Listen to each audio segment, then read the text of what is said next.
Okay, welcome to another segment. Thank you for joining us for Cafe Talk with Pastor Glover. I am here with my special guest, Miss Cody Brown. So, Miss Brown, we are glad to have you here. How are you handling this pandemic, this stay-in thing? Well, I'm actually handling it pretty good because I'm glad I don't have to go to school.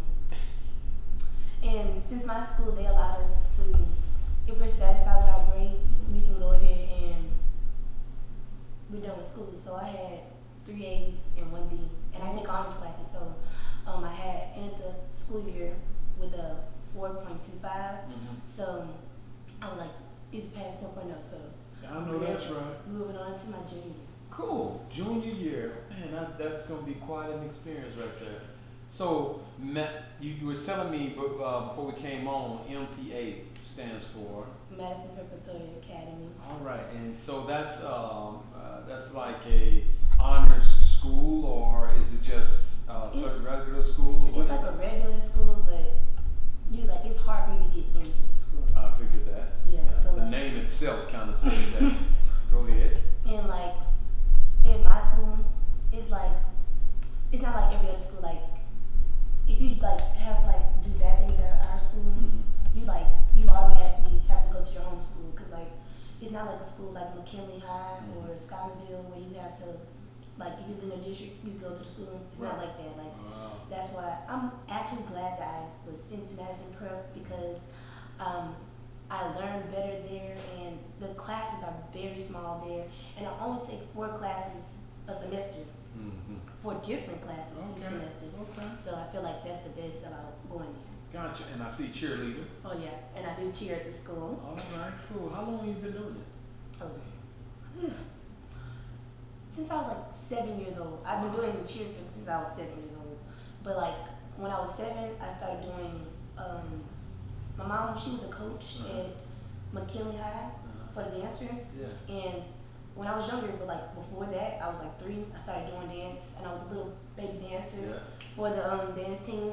But then that's when I started getting into cheer, and I was like, oh, I want to do that. I want to do backflips. I want to do all that. So once I got to the age of 7, that's when the coach of McKinley changed, and I was able to be the little cheerleader for McKinley. Yeah. And that's where it all started. And I did cheer for 3 different programs. I did it for Baton Rouge Cheer Stars, Accelerate, and then I finished with Bayou Athletics, and I decided to start doing gymnastics. But I continued doing cheer in my school because it's something I love to do. Something you love to do. And see, that's something y'all didn't even know about. I didn't know about that. So is this something you plan on taking on further? I mean, is it something that you plan on, you see cheerleaders on television and all kind of stuff now. Is that your dance, your cheerleading, and that kind of thing? Is that something you plan on making part of your life as you go on, or is it just something you're doing for now? Right. Well, for now, I was gonna just keep doing cheer because it's keeping me with my tumbling and stuff. But that's when I started getting to gymnastics, I was like, maybe I want to go to the SEC college and do gymnastics, and do big things with gymnastics. And with gymnastics, the difference between cheer, dance, and gymnastics is that in gymnastics, cheer and dance are put together, and that's how I like doing gymnastics because I cannot choose dance and cheer. It's hard for me to choose which one I want to do. But when I do gymnastics, I feel like I'm doing both because I get to tumble, and in my floor routine, I get to dance. So that's why I like to do gymnastics and want to go farther in gymnastics. Okay, well, I think that's keeps you. I'm one of my things is I'm a group fitness trainer, and so anytime I see a young person doing exercises, staying in shape, staying fit, I love it. It just sends me to another level because you guys are the reason why I even got involved in fitness. I went to school because I wanted to see more of the young people active. It's not enough of them active to me to be so young. So let's talk about dance. I was sent a video, and I watched the video, and I was amazed and astounded and proud at the same time. I'm a proud father or something. But you do liturgical dancing, if I can get the word out. And it was it's a lovely video, and you just all over the place and very energetic when you do it. When you do your dances as unto the Lord, how does that make you feel? First, let's say, how does that differ from when you do your liturgical dances, and we're in church and we're doing that as unto the Lord, as opposed to when you do gymnastics or dancing outside of church or whatever? Okay, so like when I'm in church dancing, I feel the spirit, like it just takes over me, and like usually before I go out when I do liturgical dancing, I be nervous and afraid, and when I go out there, it just 10 times better. I just do an amazing job. But like when I do gymnastics and stuff, it's like not the same. Like I actually like doing liturgical dancing better than doing gymnastics and stuff, because it's something. It's like it's fun. I get to engage with the crowd. It's like very. I love the hype it has. Gotcha. So you said something. You said when I go out, it's like 10 times better.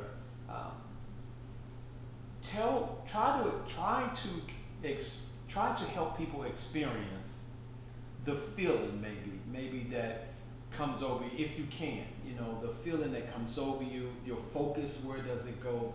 Try to help people understand that. Okay, so like so I take a deep breath, pray before I go out, and when I go out, I start off pretty because I'd be like so nervous. Right. But as soon as like the music starts to go up, up, I just feel something take over me, and I just dance with power, and it's different. Like I don't feel it all the time, but when I do it at church and stuff, it feels like something great. Right. Like I don't even do it when I practice doing the dance. Like it's a whole another different type of Cody going out there and doing the dance a whole another different way. And that's what it means. Like when I say 10 times better, it's 10 times better for me when I go out when I'm performing it and practicing it. So that's why. Well, let me help you with the thing or something takes over. That is the Holy Spirit. And the reason I can say that is because even when I'm getting ready to minister, even as me being in this, as long as I've been in this, every time I get ready to minister, I'm nervous. I'm very, very nervous. And then all of a sudden, you can tell when the Holy Spirit takes over or Cody is still working, because when the Holy Spirit takes over, it's like embarrassment, it's like shame. None of that is working no more. It's like, I don't care. You know, you just let loose. And so that's the same way with me and when I'm ministering is when I go out and I allow the Holy Spirit to take control. Look, things come out of my mouth that I didn't even study for or whatever have you. So I understand what you're saying. So you said you've been doing dance since about really around the age of 3, if I'm not mistaken. Okay. And who is your biggest supporter? Well, my biggest supporter is my mom. Yes. Because she made me, like, I used to go to her practices, well not her practices, but her dance practices, and I just looked at them dance. I'm like, catch on with them, do a little 1-2 with them, and that's why I was like, I want to dance. Right. And this I want to do. But that's when I went to church when I was like 5. I went to church like before. I'm saying I went to one day. I think it was Pastor's anniversary, and I saw these line dancers, and they were doing their dance, and I was like, I want to do that at church. I want to dance, show everyone what I have, And that's when my mom was like, during that time I was at my grandfather's church. So my mom, she asked my grandfather if I can do a dance at the church. And that was my first time.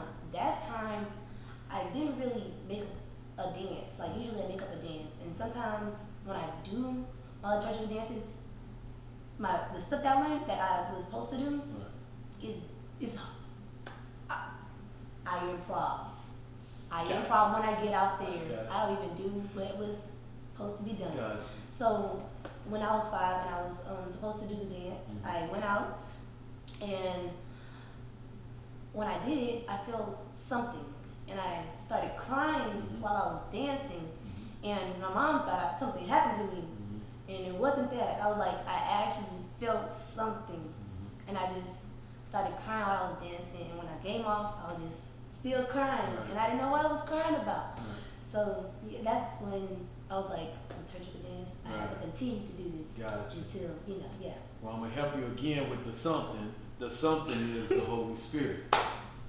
The reason you know the Holy Spirit takes over, and he helps you to minister out of your spirit the ministry that you can't out of your flesh do. So he comes and he enables you to minister out of your spirit, and that's why you're like, wow, this is not what I practice. How in the world am I doing this? Wait a minute, I didn't even know I did this. When you look back at it on the camera and whatever, you're like, I did that because the Holy Spirit has now quickened you. And so now you're dancing and ministering out of just the depths of your spirit. And so what I would like you to see you do is, I would like you to figure out or get to the point where you acknowledge the Holy Spirit. When you say something takes over, I want you to start researching. First, research the Holy Spirit. Then look at when I'm out of myself and I'm doing this and I'm ministering. Put those things together, and you'll realize from now on, when you talk to somebody, you'll be like, it's not something that took over. The Holy Spirit took over. And I know we're reluctant to say that sometimes, even myself, because we don't want to put out something that we don't want to say, oh, I believe the Holy Spirit did this, unless we're sure that the Holy Spirit did it. Right. We don't want to put that. But I'm listening to you, and I know that it's the Holy Spirit that's just taking over and ministering through you, and that's an awesome thing, and that's something to be proud of. We're going to show you a video sometime during our conversation, and I think that with that you're going to be blessing a lot of people. We have you are a member at UCFM now, is that correct? Yes, okay. Sir. We have a awesome dance ministry at the church, and I think that once we come out of this, I think you need to get connected with First Lady or whoever is over the dance ministry at that time, because there may be something you can express. One of my goals is to get a youth liturgical dance team, but they already have a liturgical dance team in place, and they let the young people come and dance with them sometimes. I think you would be awesome. I think that you would bless some people, so many, and I believe that after they see your video, they would come to the same conclusion.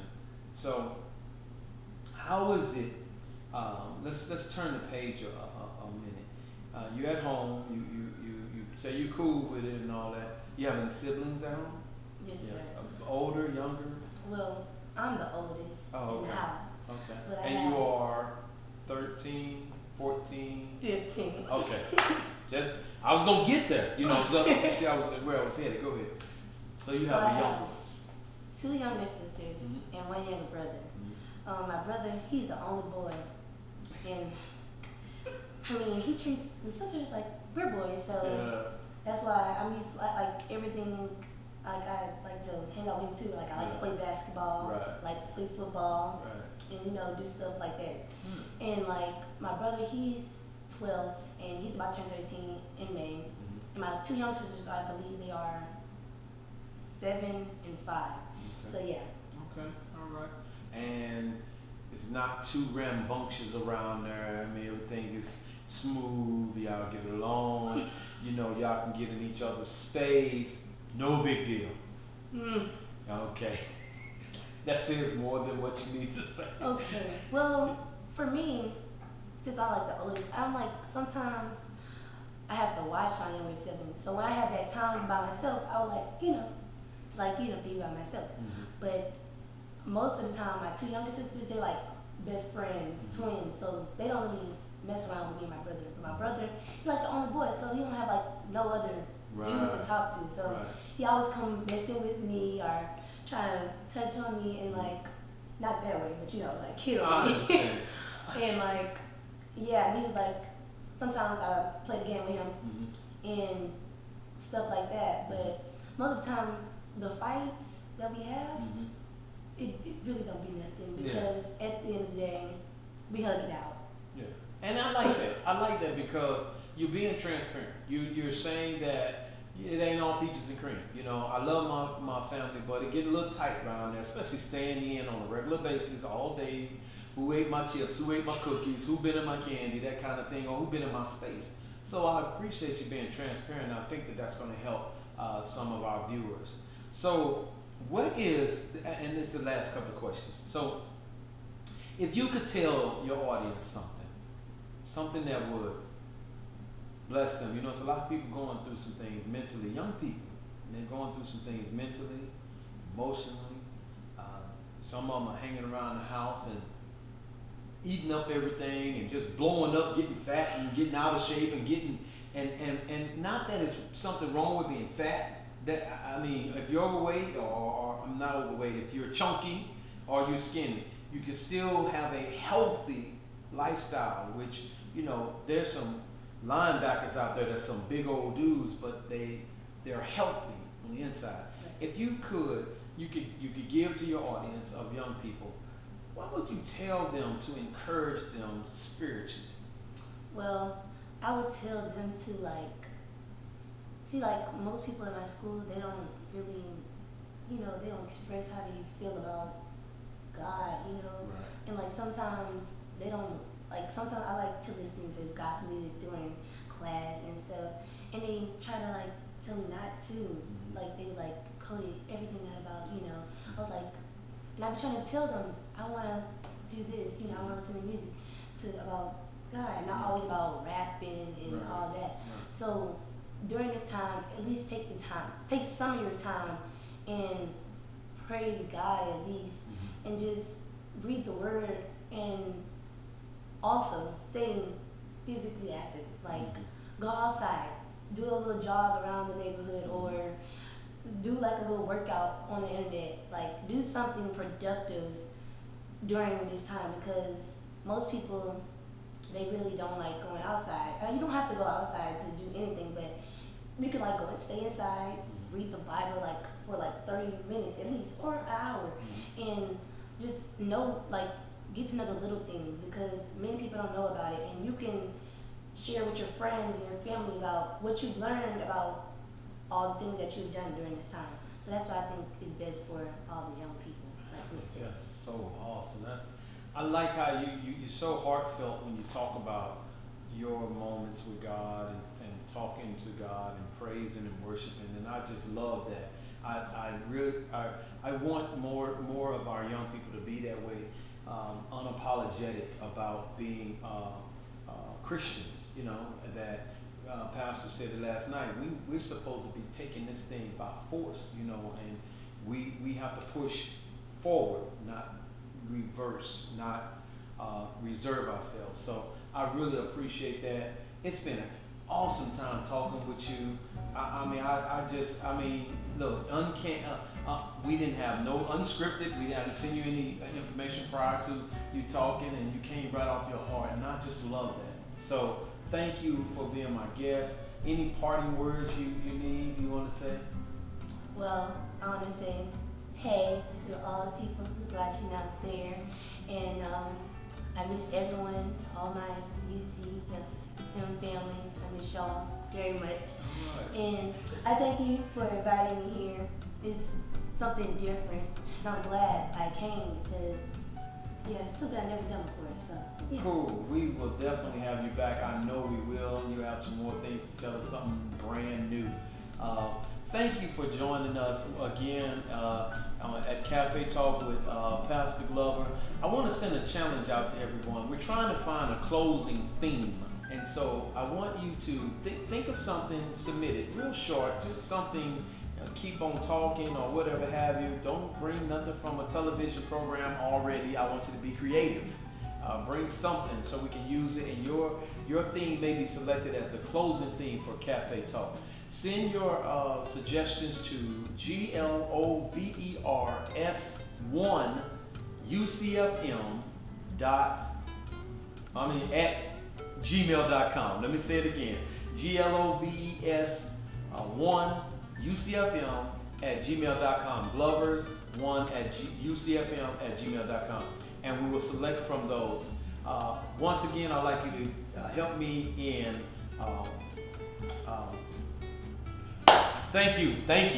help me thank our special guest, Ms. Cody Brown.